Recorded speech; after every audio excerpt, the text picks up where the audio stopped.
a successful attorney, a glamorous wife with a hidden past, and a crime that would unravel across multiple states. What began as a marriage built on deception would end in betrayal, manipulation, and murder. This is the shocking case of Larry McNabney. Lawrence William McNabney, or Larry, was known as a successful attorney with a passion for horses and a lifestyle that reflected both ambition and excess. By the mid-1990s, he had already lived a complicated life: multiple marriages, strained family relationships, and personal struggles that those closest to him were aware of. Professionally, however, Larry appeared to be thriving. He operated law practices in Nevada and later California, handling significant cases and building a name for himself. His involvement in the equestrian world also placed him in social circles where wealth and prestige were common.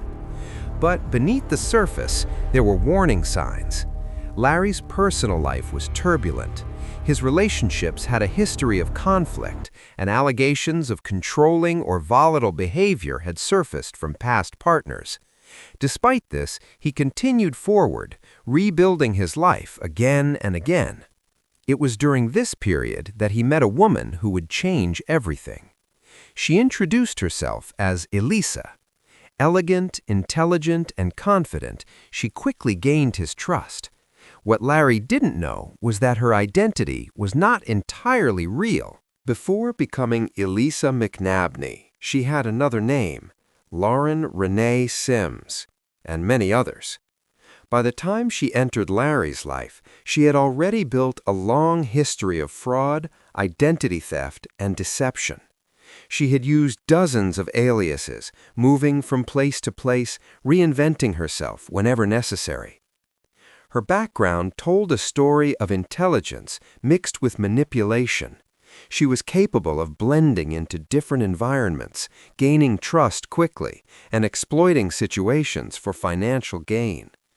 When she met Larry in 1995 at his law office, she presented herself as professional and capable. She became his office manager and quickly took control of both business and personal aspects of his life. Despite concerns raised by authorities about financial irregularities tied to her, Larry chose to stay with her. In 1996, they married. It was a decision that would ultimately cost him everything. After their marriage, Elisa's influence over Larry grew stronger. She managed finances, controlled access to him, and gradually distanced him from his family. Those who knew Larry noticed changes. He became harder to reach, less connected, and increasingly isolated. At the same time, Elisa was living a lifestyle funded by Larry's earnings. She spent freely on luxury items, experiences, and gifts. One of the people she became particularly close to was Sarah Dutra, a young woman hired as a secretary in Larry's office. Elisa and Sarah developed a close relationship, spending large amounts of time together. Their bond would later become a key element in the case. As tensions grew in the marriage, Larry began to suspect that things were not what they seemed. But by then, events were already moving toward something far more serious. In September 2001, everything changed. After attending a horse event in Los Angeles, Larry was last seen alive with Elisa and Sarah. Witnesses later reported seeing him being assisted in a weakened state. What happened next would only be understood months later through investigation and confession. Authorities determined that Larry had been given substances that rendered him unable to resist or respond. From that moment on, his life and his control over it was gone. Elisa and Sarah began taking over his affairs. They accessed his finances. They used his identity. They acted as though he were still alive. But Larry was no longer in control of anything. After Larry disappeared, Elisa continued operating as if nothing had happened. She cleared out his office, sold assets, handled transactions in his name. To outsiders, it appeared as though Larry was simply unavailable. But those closest to him began to grow suspicious. His children had not heard from him. His colleagues received inconsistent explanations. Eventually, a missing persons report was filed.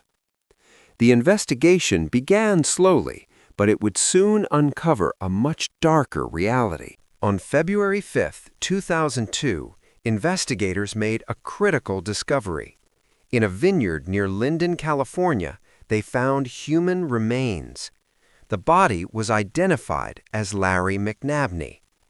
The case immediately escalated into a homicide investigation. Evidence pointed toward Elisa and Sarah, but by this time, Elisa had already fled. A nationwide manhunt began. Elisa, now using yet another alias, traveled across multiple states, attempting to evade capture. She eventually returned to Florida, her past catching up with her. On March 20, 2002, she surrendered to authorities. While in custody, she confessed. She described the events leading to Larry's death and her role in what happened. But before she could stand trial, the case took another turn. In March 2002, while awaiting extradition, Elisa died by suicide in her jail cell. Her death meant she would never stand trial. But the case did not end there. Sarah Dutra was prosecuted. In 2003, she was convicted of voluntary manslaughter and sentenced to over 11 years in prison. The case left a lasting impact. It exposed a complex web of deception, control, and manipulation, where identities were hidden, trust was exploited, and a life was ultimately taken. A marriage built on lies, a life taken in silence, and a case that reminds us sometimes the most dangerous people are the ones we trust the most.